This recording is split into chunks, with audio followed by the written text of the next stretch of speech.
Chapitre 43. Oui, affolé.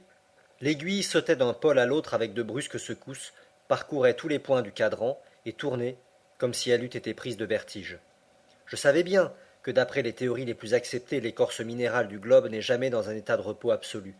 Les modifications amenées par la décomposition des matières internes, l'agitation provenant des grands courants liquides, l'action du magnétisme, tendent à l'ébranler incessamment, alors même que les êtres disséminés à sa surface ne soupçonnent pas son agitation. Ce phénomène ne m'aurait donc pas autrement effrayé, ou du moins il n'eût pas fait naître dans mon esprit une idée terrible. Mais d'autres faits, certains détails sui generis, ne purent me tromper plus longtemps. Les détonations se multipliaient avec une effrayante intensité. Je ne pouvais les comparer qu'au bruit que ferait un grand nombre de chariots entraînés rapidement sur le pavé. C'était un tonnerre continu. Puis la boussole affolée, secouée par les phénomènes électriques, me confirmait dans mon opinion. L'écorce minérale menaçait de se rompre, les massifs granitiques de se rejoindre, la fissure de se combler, le vide de se remplir, et nous, pauvres atomes, nous allions être écrasés dans cette formidable étreinte. Mon oncle, m'écriai-je, nous sommes perdus. Quelle est cette nouvelle terreur? Me répondit-il avec un calme surprenant. Qu'as-tu donc? Ce que j'ai? Observez ces murailles qui s'agitent, ce massif qui se disloque, cette chaleur torride, cette eau qui bouillonne, ces vapeurs qui s'épaississent, cette aiguille folle, tous les indices d'un tremblement de terre. Mon oncle secoua doucement la tête. Un tremblement de terre, dit-il. Oui, mon garçon, je crois que tu te trompes. Quoi? Vous ne reconnaissez pas les symptômes? D'un tremblement de terre? Non. J'attends mieux que cela. Que voulez-vous dire? Une éruption, Axel. Une éruption, dis-je. Nous sommes dans la cheminée d'un volcan en activité? Je le pense, dit le professeur en souriant, et c'est ce qui peut nous arriver de plus heureux. De plus heureux? Mon oncle était-il donc devenu fou? Que signifiaient ces paroles?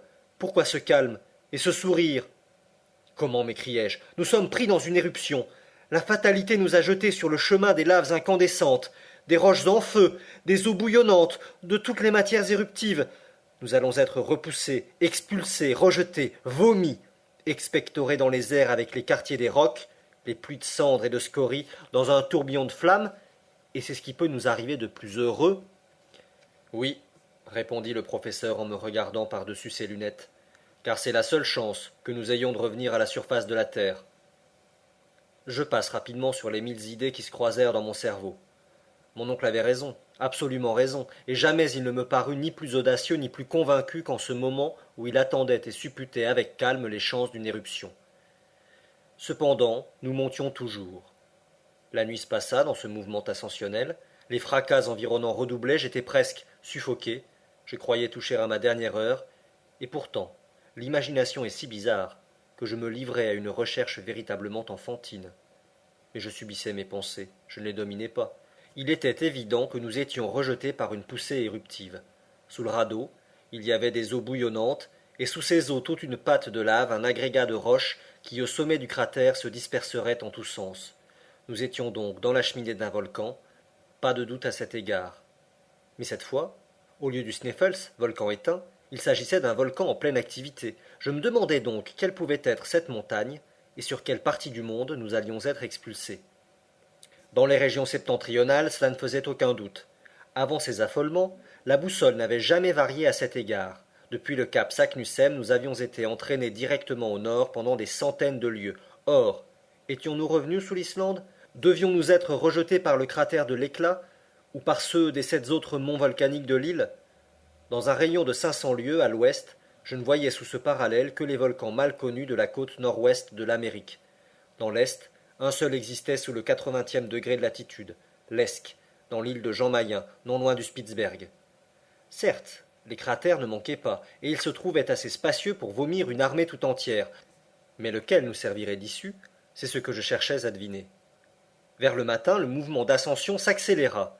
Si la chaleur s'accrut, au lieu de diminuer, aux approches de la surface du globe, c'est qu'elle était toute locale et due à une influence volcanique. Notre genre de locomotion ne pouvait plus me laisser aucun doute dans l'esprit. Une force énorme, une force de plusieurs centaines d'atmosphères, produite par les vapeurs accumulées dans le sein de la Terre, nous poussait irrésistiblement. Mais à quels dangers innombrables elle nous exposait. Bientôt des reflets fauves pénétrèrent dans la galerie verticale qui s'élargissait. J'apercevais à droite et à gauche des couloirs profonds, semblables à d'immenses tunnels d'où s'échappaient des vapeurs épaisses.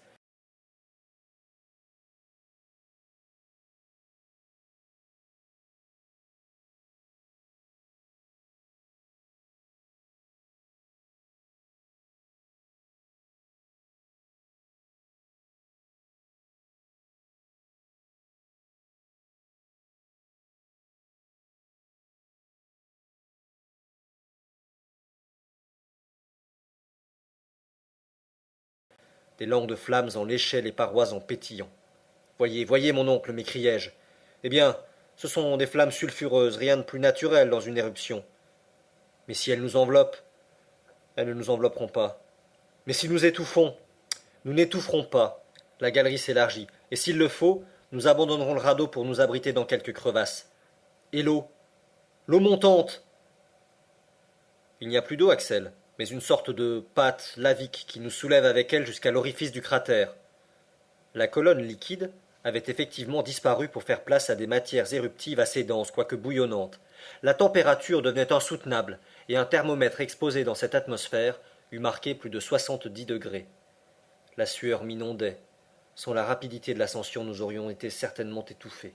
Cependant, le professeur ne donna pas suite à sa proposition d'abandonner le radeau, et il fit bien.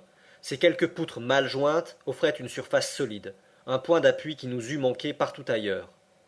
Vers 8 heures du matin, un nouvel incident se produisit pour la première fois. Le mouvement ascensionnel cessa tout à coup. Le radeau demeura absolument immobile. Qu'est-ce donc? Demandai-je, ébranlé par cet arrêt subi comme par un choc.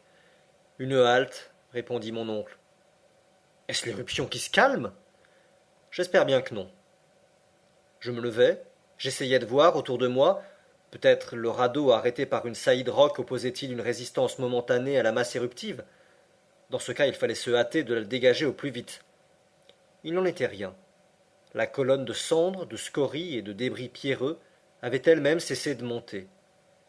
Est-ce que l'éruption s'arrêterait? M'écriai-je. Ah, fit mon oncle les dents serrées. Tu le crains, mon garçon. Mais rassure-toi, ce moment de calme ne saurait se prolonger. Voilà déjà 5 minutes qu'il dure, et avant peu nous reprendrons notre ascension vers l'orifice du cratère. Le professeur, en parlant ainsi, ne cessait de consulter son chronomètre, et il devait encore avoir raison dans ses pronostics. Bientôt le radeau fut repris d'un mouvement rapide et désordonné qui dura 2 minutes à peu près, et il s'arrêta de nouveau. Bon, fit mon oncle en observant l'heure. Dans 10 minutes il se remettra en route. 10 minutes? Oui, nous avons affaire à un volcan dont l'éruption est intermittente, il nous laisse respirer avec lui. Rien n'était plus vrai. À la minute assignée, nous fûmes lancés de nouveau avec une extrême rapidité. Il fallait se cramponner aux poutres pour ne pas être rejeté hors du radeau. Puis la poussée s'arrêta. Depuis, j'ai réfléchi à ce singulier phénomène, sans en trouver une explication satisfaisante.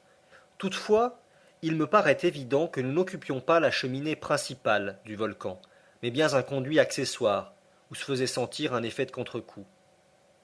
Combien de fois se reproduisit cette manœuvre, je ne saurais le dire. Tout ce que je puis affirmer, c'est qu'à chaque reprise du mouvement, nous étions lancés avec une force croissante et comme emportés par un véritable projectile. Pendant les instants de halte, on étouffait. Pendant les moments de projection, l'air brûlant me coupait la respiration. Je pensais un instant à cette volupté de me retrouver subitement dans les régions hyperboréennes par un froid de 30 degrés au-dessous de zéro. Mon imagination surexcitée se promenait sur les plaines de neige des contrées arctiques, et j'aspirais au moment où je me roulerais sur les tapis glacés du pôle. Peu à peu d'ailleurs, ma tête, brisée par ces secousses réitérées, se perdit. Sans les bras de Hans, plus d'une fois je me serais brisé le crâne contre la paroi de granit. Je n'ai donc conservé aucun souvenir précis de ce qui se passa pendant les heures suivantes. J'ai le sentiment confus de détonations continues, de l'agitation du massif, d'un mouvement giratoire dont fut pris le radeau. Il ondula sur les flots de lave au milieu d'une pluie de cendres, les flammes ronflantes l'enveloppèrent, un ouragan qu'on eût dit chassé d'un ventilateur immense activait les feux souterrains. Une dernière fois, la figure de Hans m'apparut dans un reflet d'incendie, et je n'eus plus d'autre sentiment que cette épouvante sinistre des condamnés attachés à la bouche d'un canon, au moment où le coup part et disperse leurs membres dans les airs.